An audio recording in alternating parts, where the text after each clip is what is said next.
तो सबसे पहले शुरुआत करेंगे यूपी असेंबली 2022 के हवाले से। आपको बता दें कि यूपी असेंबली 2022 के हवाले से सियासी बयानबाजियों का सिलसिला शुरू हो गया है। आज एमआईएम सदर असदुद्दीन ओवैसी ने योगी आदित्यनाथ पर निशाना साधा है। असदुद्दीन ओवैसी ने ट्वीट करके वजीर आला योगी आदित्यनाथ को सख्त तनकीद का निशाना बनाया है। उन्होंने कहा है कि ओबीसी भाइयों ने बीजेपी को झोली भर भर कर वोट दिया, लेकिन योगी की नई काबीना में 67% आलाजात हैं और वहीं महज 29% ही पिछड़ा समाज शामिल है। आपको बता दें कि असदुद्दीन ओवैसी ने कहा कि मुसलमानों का खौफ दिखाकर आपका वोट चोरी किया जा रहा है। हिंदू इत्तेहाद के नाम पर आपकी सियासी शिनाख्त को तबाह किया जा रहा है। तो आइंदा इंतखाबात के हवाले से यूपी में जो सियासी सरगर्मियां हैं वो तेज हो गई हैं। असदुद्दीन ओवैसी जो एमआईएम का चेहरा है वो भी काफी सुर्खियों में नजर आ रहे हैं और कल ही योगी आदित्यनाथ के नए कैबिनेट का एक्सपेंशन हुआ है जिसमें 7 वुज़रा को शामिल किया गया है।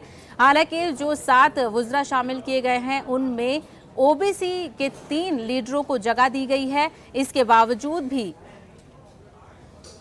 असदुद्दीन ओवैसी ने योगी हुकूमत पर निशाना साधा है। उन्होंने कहा है कि ओबीसी भाइयों ने बीजेपी को झोली भर भर कर वोट दिए हैं। इसी मामले पर मजीद बातचीत करेंगे हमारे नुमाइंदे तारिक कमर जो इस वक्त हमारे साथ लखनऊ से जुड़ गए हैं। तारिक कमर, योगी के कैबिनेट एक्सपेंशन को लेकर असदुद्दीन ओवैसी ने निशाना साधा है, जबकि बीजेपी कह रही है कि उन्होंने बैलेंस करने की कोशिश की है।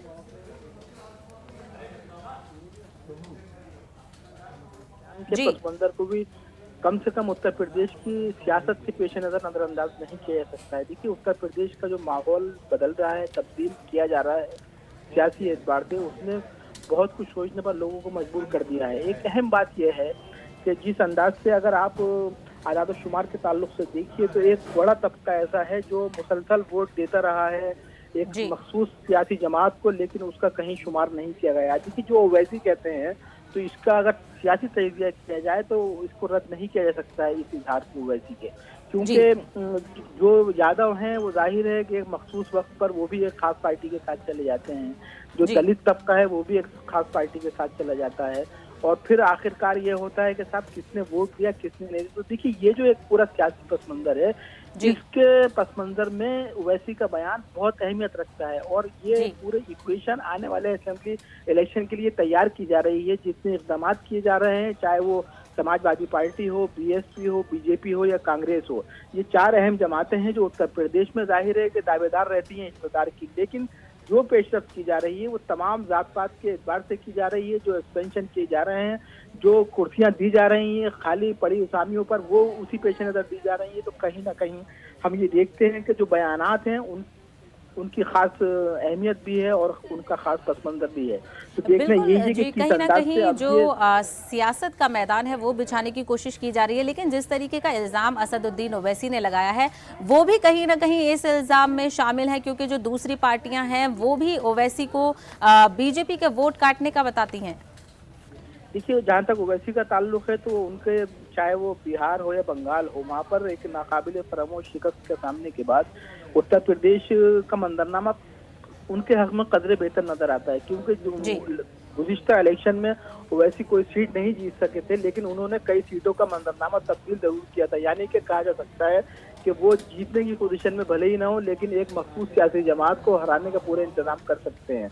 उसके पेश नज़र कहीं ना कहीं नेगेटिव थिंकिंग भी है, मनफी तासुरात भी लोगों के उनके ताल्लुक से हैं, क्योंकि उत्तर प्रदेश की सियासत जो है वो दूसरी रियासतों की बनिस्बत मैं समझता हूँ खासी मुख्तलिफ है, क्योंकि बीजेपी साहिब इक़्तिदार है और जिस अंदाज से साहिब इक़्तिदार है वो तनकीद का हवाला बनती रही है। तो देखिए, अगर ओवैसी यहाँ पर सिर्फ वोट काटते हैं तो जाहिर है कि उन पर सख्त तनकीद होगी। हालांकि जो जमातें मुसलमानों के वोट बैंक तस्वुर करती हैं, एक मखसूस तबके को अपना वोट बैंक मानती है, उन्होंने भी उस तबके के लिए कुछ बहुत बेहतर नहीं किया है। तो देखिए, एक मिला जुला सा एक मंजरनामा है। अब देखना यह है कि अगर इलेक्शन आते आते किसी बड़ी सियासी जमात से ओवैसी की जमात का कहीं कोई ताल्लुक बन जाता है, मफाहमत की गुंजाइश बन जाती है, तो मंजरनामा बड़ी तब्दीली लेकर सामने आएगा। ताहम यह है कि अगर कोई मफाहमत की सबील नहीं होती है तो ये मंजरनामा एक बार फिर अफसोसनाक साबित हो सकता है, जैसा कि सियासी मुबस्सिरीन मानते हैं। बिल्कुल, तो ये बयानबाजियों का दौर तो जारी रहेगा, क्योंकि अब ज़्यादा वक्त नहीं बचा है और भी कई ऐसे बयान सामने आ सकते हैं जिनको लेकर सियासत में और उरोज आ सकता है। तारिक कमर, हमसे बात करने के लिए बेहद शुक्रिया। आगे बढ़ेंगे और अब रुख करेंगे मध्य प्रदेश का, जहां पर जो सियासी लीडरान हैं उनके बयानों को लेकर हमेशा सुर्खियां बटोरने की कोशिश करते हैं सियासी लीडर। और अब जो बयान सामने आया है वो बीजेपी की तरफ से है। बीजेपी के प्रोटेम स्पीकर रामेश्वर शर्मा का ये बयान है, जिसमें उन्होंने कहा है कि मुतनाज़ा बयान से मध्य प्रदेश की जो सियासत है उसकी हलचल तेज हो गई है। आपको बता दें कि रामेश्वर शर्मा का कहना है कि अकबर और जोधा के दरमियान कोई मोहब्बत नहीं थी, बल्कि इक्तदार की ख्वाहिश की तकमील के लिए जोधा अकबर को दी गई थी। समाज के ऐसे लोग जो इक्तदार में बने रहने के लिए मजहब और समाज को बदनाम करते हैं, उन्हें ना सिर्फ पहचानने की जरूरत है बल्कि उनसे होशियार भी रहने की जरूरत है। वहीं कांग्रेस ने रामेश्वर शर्मा के बयान पर सख्त रद्द अमल का इजहार करते हुए इसे समाज में मुनाफरत फैलाने से ताबीर किया है।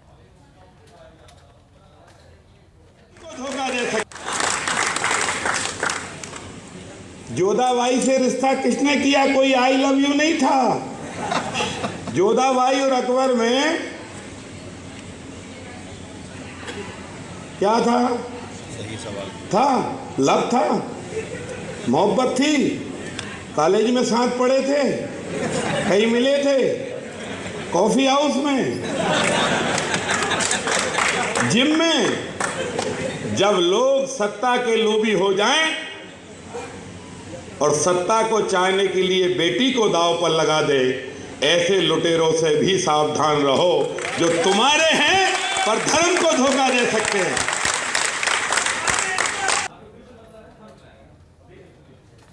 तो आपने सुना सीनियर बीजेपी लीडर और साबिक प्रोटेम रामेश्वर शर्मा के बयान को, जिसमें उन्होंने अकबर और जोधा के दरमियान की मोहब्बत पर सवाल उठा रहे हैं। इसी मामले पर मजीद बातचीत करेंगे हमारे नुमाइंदे मेहताब आलम, जो इस वक्त हमारे साथ भोपाल से जुड़ गए हैं। मेहताब आलम, मध्य प्रदेश में बयानों की सियासत लगातार जारी रहती है और सियासत में बने रहने के लिए बयानों का भी अहम किरदार है। वहीं जो प्रोटेम स्पीकर हैं, उन्होंने किस पर ये निशाना साधने की कोशिश की है? साहबा, यहाँ पर हम आपको बता दें कि रामेश्वर शर्मा और मुतनाज़ा बयान कोई पहली बार नहीं, इससे भी हफ्ते भर पहले उन्होंने बयान दिया था कि मुसलमानों को क्या है, वो 4 बीवी और 40 बच्चे रखते हैं। अब ये इनका बयान आया, तो इस बयान जो मौजूदा आज उन्होंने दिया है, इस बयान से जहाँ पर राजपूत समाज नाराज है, वहीं पर मुसलमानों ने भी अपनी नाराजगी का इजहार किया। उनका कहना है कि जो है भारतीय जनता पार्टी अपनी नाकामी को छुपाने के लिए इस तरह से मजहबी बयान दिलवाती है ताकि उसका हिंदू वोट जो है बना रहे। लेकिन इस बयान में भारतीय जनता पार्टी खुद फंस गई है। यहाँ पर हमारे साथ इस पर बातचीत करने के लिए मध्य प्रदेश जमीयत उलमा के साथ हाजी हारून साहब मौजूद है। हाजी साहब, इस बयान को किस तरह से देखते हैं जो रामेश्वर शर्मा ने? बिस्मिल्लाहिर्रहमानिर्रहीम। देखिए, सबसे पहले तो मैं ये बात कहना चाहूँगा कि अकबर आजम जो है, हिंदुस्तान में अगर चंद बड़े लोगों की लिस्ट बनाई जाएगी, मुल्क के 10 लोगों की अगर लिस्ट बनाई जाएगी तो अकबर के बगैर वो पूरी नहीं हो सकती।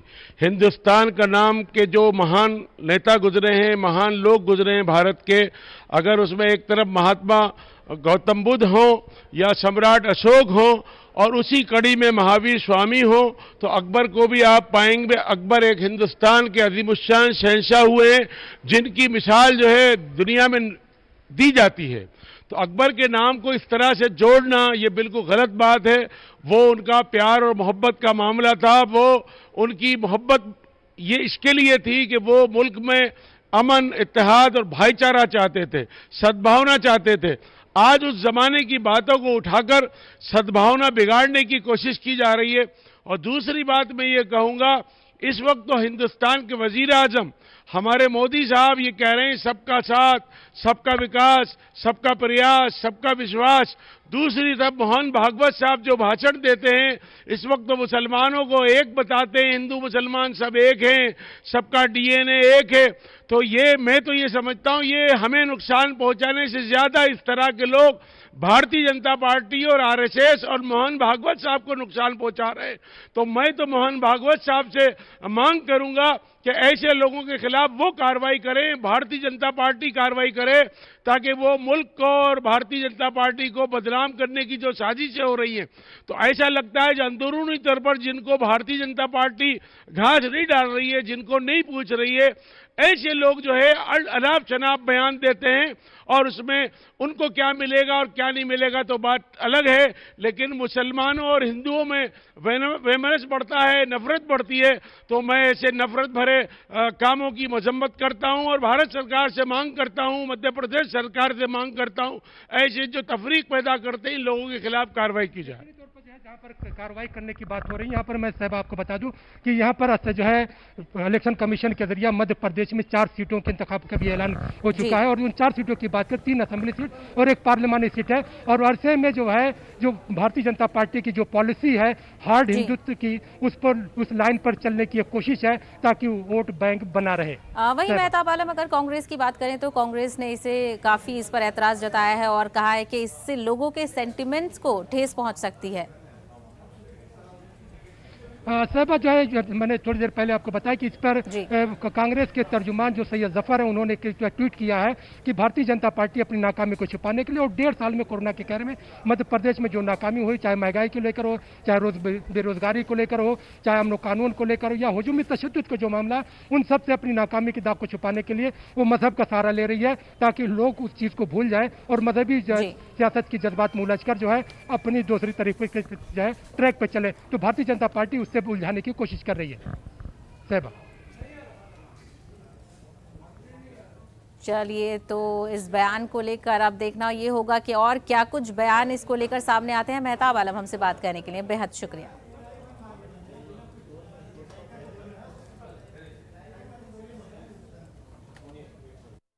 The additional forces were mobilized to cordon these 2 terrorists who had infiltrated into the own side. Because this area also has a lot of civilian population, we had to exercise due discretion to avoid any collateral damage. Now all this happened on night of 18th. Thereafter, once the cordon was established by additional troops, these terrorists tried to sneak out on a number of occasions, and there were fire exchanges in the intervening period, and finally our troops homed on to these 2 terrorists who were holed up in a nala on the evening of 25th September. Thereafter an encounter ensued. Out of these 2 terrorists, 1 terrorist was neutralized on the morning of 26th. Once this terrorist was neutralized, his accomplice, he pleaded to us for us to spare his life. There was a lot of shouting. He asked us to spare his life. As is the ethos and value system of Indian Army, we do not use lethal force against any unarmed person. So due precautions were taken and he was taken into own custody. Once we took this individual into custody, he has made some revelations which I will now give you. He has identified himself as Ali Babar Patra. Ali Babar Patra, aged 19 years, son of late Muhammad Latif, resident of Dipalpur, district Okara, Punjab of Pakistan. He has admitted that he is a member of Lashkar-e-Taiba.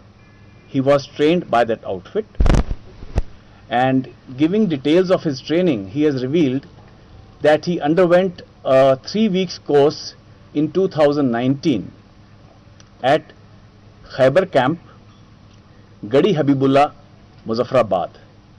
That's the location of his training camp that he has revealed. Subsequently, after training, he was sent home, and thereafter he was recalled for some important task this year. Individual has given the details of his residence. He has also given the contact number of his mother. That's and number, I'll just give it to you: 0301 366 8927. I'll repeat the number: 0301 366 8927. While he claims, the surrender terrorist, he claims that he was informed by his handlers, by the group, that he is to drop a supply in the area of Patan. That's the information he was given. He was told that he is going to drop a supply at Patan. But when we go over the recoveries and modus operandi, it is quite possible that these infiltrating groups had come here for some kind of a strike which went beyond just a supply drop. Now, if I invite your attention to the fact that this infiltration attempt was made in the area of Salamabad Nala, this is the same area through which we have had a history of infiltration in 2016. That is when a suicide attack at Uri garrison took place. It is also revealed that this infiltration group was supported from the Pakistani side by 3 porters who had come till the line of control along with supplies. The Pakistani post opposite this area is the Jabari post. Now, movement of such large group of people cannot take place without active complicity of the Pakistan army deployed on the other side.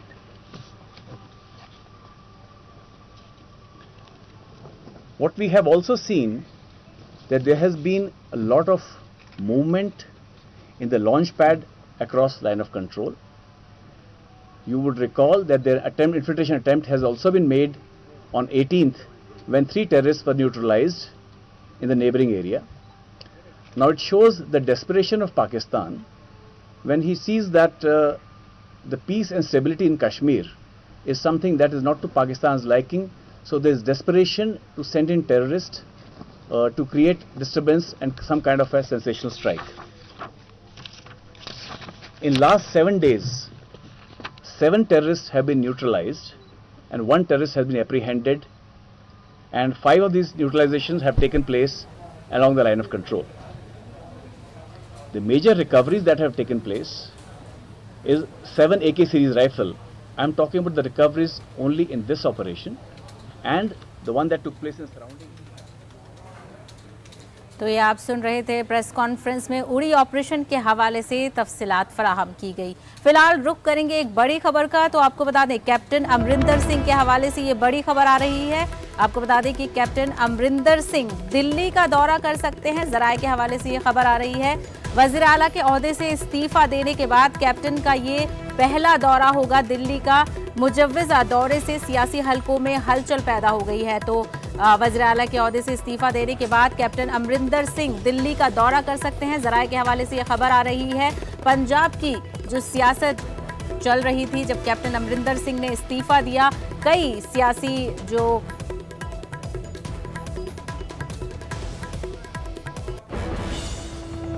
तो इसी मामले पर मजीद बातचीत करेंगे। हमारे नुमाइंदे रवि मिश्रा हमारे साथ जुड़ गए हैं। रवि मिश्रा, कैप्टन अमरिंदर सिंह का दिल्ली दौरा हो सकता है और इससे सियासी हलचल और तेज हो गई है।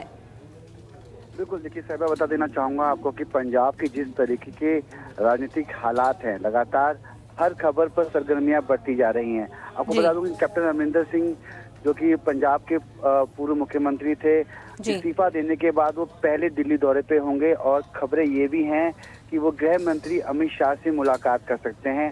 और गृह मंत्री अमित शाह से मुलाकात क्यों कर रहे हैं, किन कारणों की वजह से, क्या राजनीतिक कारण है, ये मुलाकात के बाद ही कहना तय हो पाएगा। क्योंकि खबरों में ये अटकलें लगाई जा रही हैं कि कैप्टन अमरिंदर सिंह कांग्रेस से नाराज हैं और वो दूसरी पार्टी ज्वाइन कर सकते हैं, इसलिए उनकी मुलाकात भाजपा के वरिष्ठ नेता अमित शाह से मुलाकात होगी। गृह मंत्री अमित शाह से उनकी मुलाकात हो सकती है। वहीं बता दूं आपको, इस मुलाकात के दौरान इसके बाद वो आलाकमान सोनिया गांधी से भी मुलाकात कर सकते हैं। जिस तरीके से बिल्कुल, तो जिस तरीके से हमने पंजाब में सियासत देखी, कैप्टन अमरिंदर सिंह कहीं ना कहीं कांग्रेस से नाराज नजर आ रहे हैं। ऐसे में क्या लगता है रवि मिश्रा कि वो कब तक दिल्ली का दौरा करेंगे? जी बिल्कुल, देखिए जो खबरें निकल के सामने आ रही हैं कि शाम 4 बजे तक वो दिल्ली पहुंचेंगे और उसके बाद उनकी अमित शाह से मुलाकात होगी। और ये मुलाकात का जो समय है उनके निवास स्थान पे ही मुलाकात होगी, अमित शाह के निवास स्थान पे ही उनकी मुलाकात होगी। और खबरें काफी जोरों पर हैं कि कैप्टन अमरिंदर सिंह जिस तरीके से आलाकमान ने उनको मुख्यमंत्री पद से हटाया है, उसके बाद पार्टी में जो उनकी स्थिति है वो कहीं ना कहीं उनकी नाराजगी में तब्दील हो रही है, और जिसके बाद कैप्टन अमरिंदर सिंह एक नया स्टेप, नया कदम राजनीति में उठा सकते हैं। मगर इन बिल्कुल, तमाम तो ऐसे में खबरों पर बहुत अहम हो जाता है कैप्टन अमरिंदर सिंह का यह दौरा, क्योंकि वो खासकर कांग्रेस से नाराज चल रहे हैं। तो ऐसे में क्या मायने निकल कर आते हैं, इस पर हमारी नजर बनी रहेगी। रवि मिश्रा हमसे बात करने के लिए बेहद शुक्रिया। न्यूज रूम लाइव में आगे बढ़ेंगे और अब बात करेंगे पालघर परिषद के पंचायत समिति और जिमनी इंतखाबात के हवाले से। तो आपको बता दें, पंचायत समिति और जिमनी इंतखाबात के हवाले से पालघर परिषद में 15 और 14 सीटों पर इंतखाबात होने वाले हैं, जिसको लेकर एमएनएस और बीजेपी ने इत्तेफाक भी किया है। आपको बता दें कि एमएनएस और बीजेपी में समझौता हुआ है। दोनों पार्टियों में सीटों के बंटवारे के हवाले से इत्तेफाक हुआ है। खबर के मुताबिक जल्द ही बीजेपी और एमएनएस सीटों के बंटवारे का ऐलान कर सकती है। वाज़ेह रहे कि पालघर जिला परिषद की 15 सीटों और पंचायत समिति की 14 सीटों पर जिमनी इंतखाबात होने हैं। इस जिमनी इंतखाबात के लिए 5 अक्टूबर को वोट डाले जाएंगे।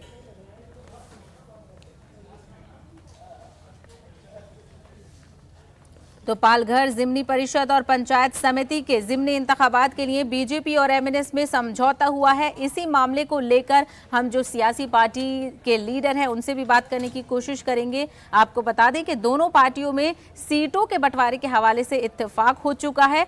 खबर के मुताबिक जल्द ही बीजेपी और एमएनएस सीटों के बंटवारे का ऐलान कर सकती है।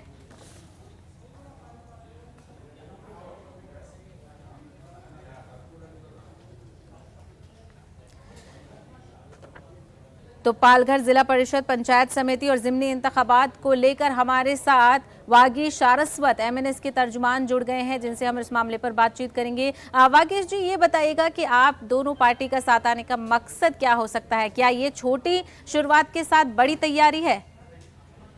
देखिए, भविष्य में क्या होगा ये कहना अभी बहुत मुश्किल है। ये स्थानीय स्तर पर हमारे स्थानीय नेताओं के द्वारा किया गया गठबंधन है, और जो पालघर जिला परिषद के लिए किया गया है, अब इसके रिपरकेशंस क्या होंगे, फ्यूचर में कहां हम पहुंचेंगे, इसका कोई अंदाजा अभी लगा नहीं है। क्योंकि भारतीय जनता पार्टी की तरफ से राज्य के स्तर पर गठबंधन करने के लिए अभी तक कोई भी न्योता हमें मिला नहीं है।